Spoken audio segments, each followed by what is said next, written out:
aujourd'hui, c'est 5 conseils pour mettre en valeur votre intérieur. Afin de trouver un futur acquéreur, un futur locataire, il faut dépersonnaliser.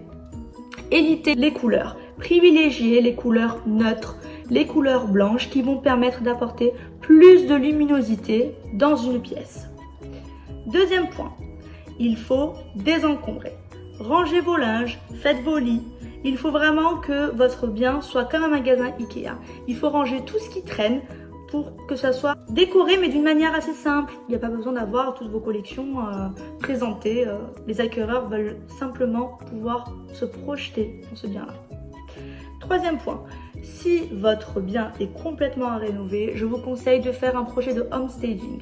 C'est-à-dire, faites appel à un professionnel qui va pouvoir vous faire des rendus en 3D, même en 360 degrés, pour pouvoir montrer aux futurs acquéreurs ce qu'ils peuvent avoir. Comme ça, ils peuvent s'imaginer, parce que vous ne pouvez même pas vous en rendre compte du nombre de personnes qui ne peuvent pas se projeter dans un bien qui est à rénover. Ne serait-ce casser un mur, ils n'arrivent pas à se dire bon bah oui c'est vrai que cette pièce là pourrait être magnifique, qu'est-ce que ça pourrait donner, voilà.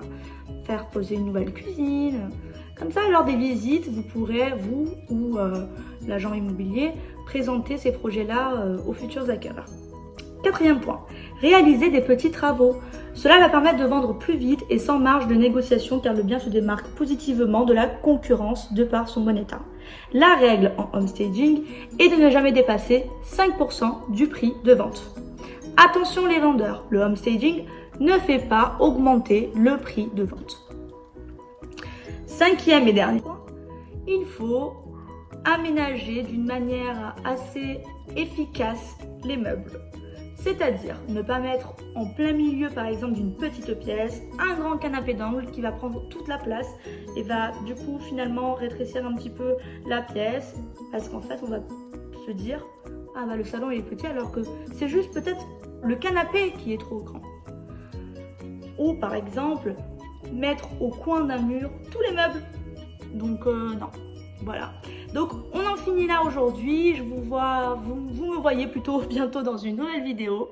À bientôt!